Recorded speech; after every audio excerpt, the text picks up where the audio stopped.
बिस्मिल्लाहिर्रहमानिर्रहीम। अस्सलाम वालेकुम डियर स्टूडेंट्स। आज हमारे पास चैप्टर 1 का लेक्चर नंबर 4। तो चलिए स्टार्ट करते हैं। आर्टिकल जो हमारे पास है परिफिक्सेस। अब ये ऐसा आर्टिकल तो आपकी बुक के अंदर नहीं है, लेकिन परिफिक्सेस बताई गई हैं आपकी बुक के अंदर इस टेबल की फॉर्म में। अब मैंने आपको समझाना ज़रूरी इसलिए समझा चूँकि आगे न्यूमेरिकल्स के अंदर इसकी बहुत ज़्यादा इंपॉर्टेंस है। और अगर स्टूडेंट को ये कन्वर्जेंस ना आती हो तो काम बड़ा ख़राब होता है। न्यूमेरिकल्स करना स्टूडेंट के लिए क्या बन जाता है? अजाब बन जाता है। तो उस अजाब से निपटने के लिए अगर आप परिफिक्सेस को आज ईजिली समझ लेते हो तो आपके लिए सारा कुछ क्या हो जाएगा डियर स्टूडेंट? बहुत ज़्यादा आसान हो जाएगा। अब डियर स्टूडेंट्स, ये परिफिक्सेस क्या है? अब डियर स्टूडेंट, परिफिक्सेस हमारे पास एक फिक्स वैल्यूज है। अब मैं एक सिंपल एग्जांपल देता हूं जिससे आपको क्या होगा, क्लियर होगा। देखिए जरा, अगर मैं बात करूं इंपीरियल यूनिट्स की, जैसे सिंपल हमारे पास क्या है, अगर लेंथ की सिंपल बात करूं तो लेंथ के हमारे पास इंपीरियल यूनिट्स होते हैं इंच, फीट और यार्ड। अगर मैं आपसे पूछूं कि एक फीट के अंदर कितने इंचेस होते हैं, आप कहोगे सर 12। मतलब एक फीट के अंदर 12 इंचेस होते हैं। अच्छा, मैं पूछूं जी एक यार्ड के अंदर कितने फीट होते हैं, आप बोलोगे सर 3 फीट होते हैं। अब आप देख रहे हो कि हर दफा रिजल्ट हमारे पास क्या आ रहा है, डिफरेंट आ रहा है। अब इस तरह डिफरेंट रिजल्ट को याद करना हमारे लिए बहुत मुश्किल हो रहा था। साइंटिस्ट ये चाहते थे कि हमारे पास कुछ ऐसे स्टैंडर्ड्स बना दें कि रिजल्ट हमारे पास हर तरह एक ही सेम वैल्यू के अंदर आए। क्लियर? अब जैसे कि हमने मुतारिफ करवा दिया परिफिक्सेस को। अब इन परिफिक्सेस से होगा क्या? मिसाल के तौर पे मैं एग्जांपल देता हूं कि हमने इसे 10 की पावर में क्या कर दिया, इंट्रोड्यूस करवा दिया। अब इसकी सिंपल एग्जांपल मैं पूछता हूं जी, अगर हमारे पास 1 मीटर हो, 1 मीटर के अंदर कितने डेसीमीटर होते हैं? आप बोलोगे सर अगर फर्स्ट जी 1 मीटर है तो आप बोलोगे सर 1 मीटर के अंदर 10 डेसीमीटर होते हैं। लो जी, इसका मतलब अगर मैं 10 हिस्सों में डिवाइड कर दूं तो क्या हो जाएगा, मेरे पास डेसीमीटर आ जाएंगे। अच्छा, अगर मैं पूछूं जी 1 डेसीमीटर के अंदर कितने सेंटीमीटर होते हैं, आप बोलोगे सर 10 सेंटीमीटर होते हैं। मिसाल तो अगर मैं कहता हूं लो जी फर्क नहीं, मेरे पास 1 डेसीमीटर है। अब इसको मैं अगर 10 हिस्सों में डिवाइड कर दूंगा तो मेरे पास क्या आ जाएंगे, 10 सेंटीमीटर। अच्छा, मैं पूछता हूं जी 1 सेंटीमीटर के अंदर कितने मिलीमीटर होते हैं, आप कहते हो सर 10 मिलीमीटर। इसका मतलब अगर मैं ये फर्ज कर लूं 1 सेंटीमीटर है तो इसका मतलब ये हुआ अगर मैं इसको 10 हिस्सों में डिवाइड करूं तो मेरे पास क्या आ जाएंगे, 10 मिलीमीटर आ जाएंगे। अब यहां से आपको नजर आ रहा है कि हमारे सारे के सारे आंसर किस में आ रहे हैं, 10 में आ रहे हैं। तो साइंटिस्ट इसी तरह का कोई एक सिस्टम चाहते थे, तो उन्होंने क्या कर दिया, इन परिफिक्सेस को मुतारिफ करवा दिया। अब जैसे कि नाम से ही जाहिर है, परी परी का मतलब होता है फर्स्ट, पहले। जैसे हम क्या बोलते हैं, परी इंजीनियरिंग, परी मेडिकल, मतलब मेडिकल से पहले मेडिकल की तैयारी। परी इंजीनियरिंग, इंजीनियरिंग से पहले इंजीनियरिंग की तैयारी। फिक्स का मतलब क्या होता है, सेट कर देना, लगा देना। परिफिक्स से मुराद कि ऐसी वैल्यू जिन्हें हम यूनिट से पहले क्या कर देते हैं, लगा देते हैं, इंपोज कर देते हैं, फिक्स कर देते हैं। अब टोटल डेज हमारे पास राउंड अबाउट ये 15 के राउंड अबाउट परिफिक्सेस हैं। स्टार्ट कहां से होती हैं? स्टार्ट हमारे पास, अगर मैं इसका कुछ स्टार्ट इस तरह से बनाऊं, ये देखिएगा जरा, मैं यहां से आपको एक स्टार्ट बना के देने लगा। फर्स्ट करो, मैं कहता हूं स्टार्टिंग में हमारे पास यूनिट था। यूनिट से मुराद यूनिट 1, मतलब यहां पे सिंबल कोई नहीं, इसका सिंबल यहां पे हमारे पास नहीं है। यहां पे मैं लिख देता हूं हमारे पास 10, यहां पे लिखता हूं यूनिट, और यहां पे मैं लिखता हूं 10 पावर 0। 10 पावर 0 हमारे पास क्या होती है, वो तो 1 ही होता है। तो इसका मतलब यूनिट लिखा सेंटर में, 10 पावर 0, सिंबल हमारे पास कोई नहीं। अब ऊपर एक बढ़ गए, 10 पावर -1, 10 पावर 1। फिर हम इधर चले गए, 10 पावर -2। अब इधर हमारे पास आता है 10 पावर 2। अच्छा, मैं यहाँ रेड मार्कर पेन यूज कर देता हूं, 10 पावर 2 आता है, और इसे हम नाम देते हैं हेक्टो का। किसका नाम देते हैं, हेक्टो का। और इसका सिंबल हमारे पास होता है HT। क्लियर? उसके बाद 10 पावर -3, 10 पावर 3। उसके बाद 10 पावर -6, यहां पे 10 पावर 6। अब मैं सिर्फ पहले यहां तक बात करने लगा हूं, उसके बाद हम नेक्स्ट बात करेंगे। तो अब अगर हम यूनिट से ऊपर मूव करते हैं नेगेटिव की तरफ, तो हमारे पास 10 पावर जो -1 है उसे हम नाम देते हैं डेसी का। जो 10 पावर -2 है उसे हम नाम देते हैं सेंटी का, रिप्रेजेंट करते हैं C से। जो 10 पावर -3 है उसे हम नाम देते हैं मिली का, रिप्रेजेंट करते हैं स्मॉल m से। और जो 10 पावर -6 है उसे हम नाम देते हैं माइक्रो का, और रिप्रेजेंट करते हैं इस म्यू से। अब अगर मैं पॉजिटिव साइड पर आ जाऊं तो 10 पावर 1 को डेस हम रिप्रेजेंट करते हैं डेका से, जो इक्वल होता है DA के। 10 पावर 2 को हम रिप्रेजेंट करते हैं हेक्टो से, H से आइए, हेक्टो से, जो इक्वल होता है HT के। 10 पावर 3 को हम रिप्रेजेंट करते हैं किलो से, जो हमारे पास है के इक्वल। अच्छा ये मैंने खुद से हेक्टो लिखा है, ये बुक के अंदर नहीं है, लेकिन ये 10^2 को हम हेक्टो ही बोलते हैं।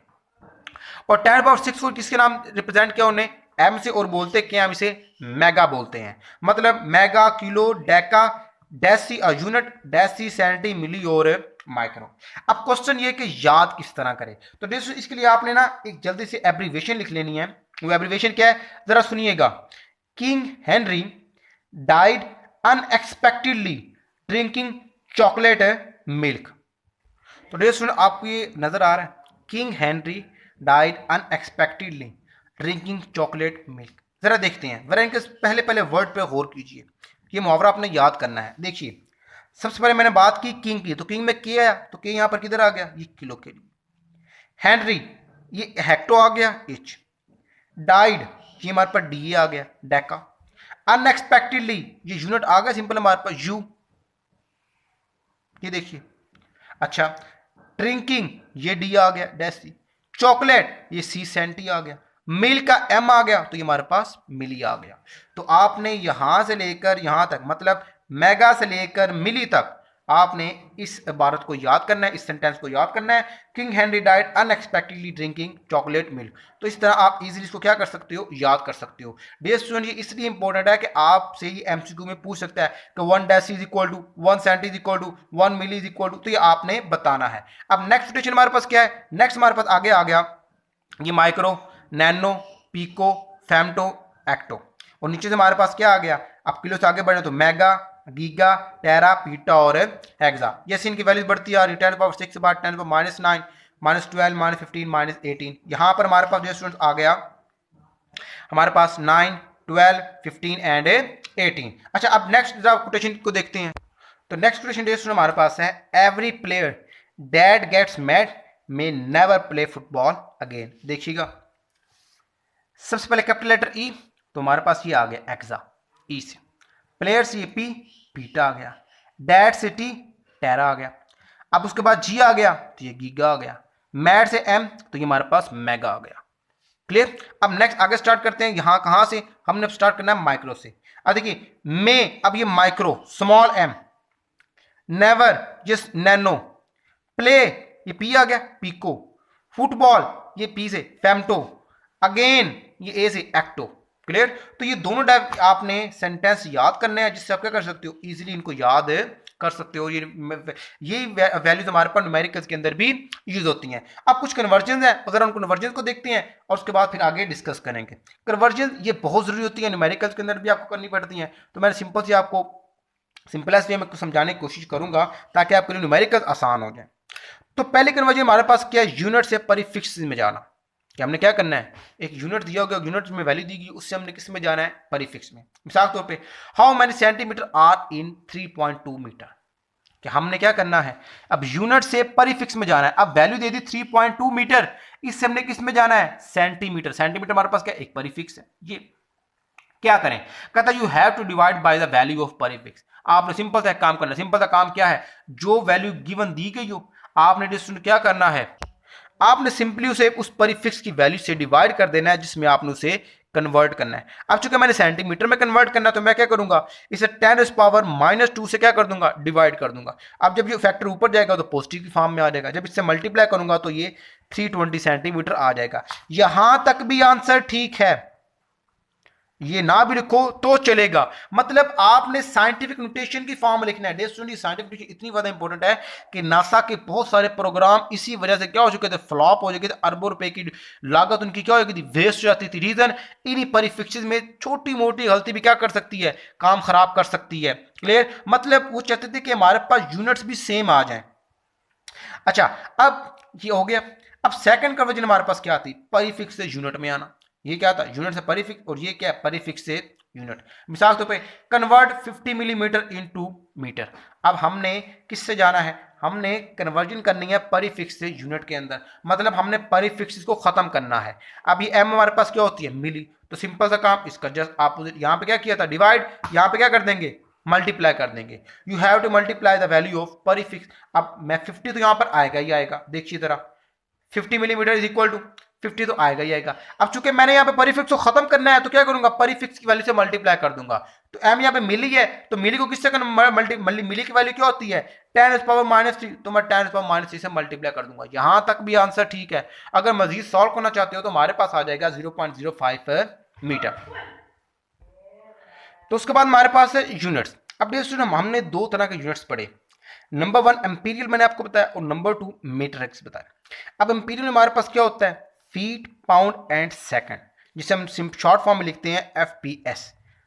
आपको आप बुक्स में मैक्सिमम 9th 10th में पढ़ा होगा आपने FPS सिस्टम।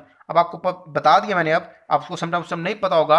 अब ये आपके पास है फीट, पाउंड और सेकंड, कि हम लेंथ को फीट में, हम मैथ को पाउंड में और टाइम को सेकंड्स में क्या करते हैं, ये करते हैं। अब जब हमारे मीट्रिक में, तो जैसे मीट्रिक हमारे पास दो हिस्सों पर कंसिस्ट करता था। एक को हम नाम देते CGS सिस्टम का, दूसरे को हम नाम देते थे MKS सिस्टम का। CGS से मुराद, C से मुराद सेंटीमीटर, G से मुराद ग्राम्स और S से मुराद सेकंड। मतलब लेंथ को सेंटीमीटर में, मैथ को हमने ग्राम्स में और टाइम को सेकंड में। और दूसरा था MKS कि हमने लेंथ को मीटर में और मैथ को मतलब लेंथ को हमने मीटर्स में और उसका वेट को हमने केजीज में और टाइम को सेकंड में, मतलब मीटर, किलोग्राम, सेकंड। अब हमने बाद में क्या किया था, इसी MKS को इंक्रीज करके इसके अंदर 4 क्वांटिटीज को मजीद ऐड किया और जिससे हमने क्या कर दिया, बेस यूनिट्स और बेस क्वांटिटीज का नाम दे दिया और जिसे हमने बाद में सिंपल नाम दे दिया SI सिस्टम का। इसका नाम दिया SI सिस्टम का नाम दे दिया, इसके अंदर 4 क्वांटिटीज को मजीद मुतारफ करवा के। तो ये हमारे पास यूनिट्स के सिस्टम थे, एम्पीरियल और मीट्रिक। मीट्रिक में हमारे पास आ गए CGS एंड MKS। अब न्यूमेरिकल्स के अंदर डेस्ट हम क्या करते हैं, इन्हीं MKS को यूज करते हैं। वो सम टाइम डाटा आपको CGS में दे देता है, सेंटीमीटर, ग्राम और सेकंड में, और आपने सबसे पहले कन्वर्ट करना होता है MKS में और उसके बाद क्या करते हो, आप अपने न्यूमेरिकल्स को स्टार्ट करते हो। तो डियर स्टूडेंट, ये था हमारा आज का आर्टिकल परिफिक्सेस। होपफुली आपको समझ आई होगी। तो मेरे चैनल लर्निंग पीपल को सब्सक्राइब जरूर कीजिएगा और बेल आइकन पर प्रेस कर दीजिएगा ताकि हर नई आने वाली वीडियो का नोटिफिकेशन आपको मिल सके। वीडियो के लास्ट पे वीडियो को लाइक करना और शेयर करना मत भूलिएगा और कमेंट सेक्शन में कमेंट जरूर दीजिएगा। बहुत शुक्रिया। अल्लाह निगहबान।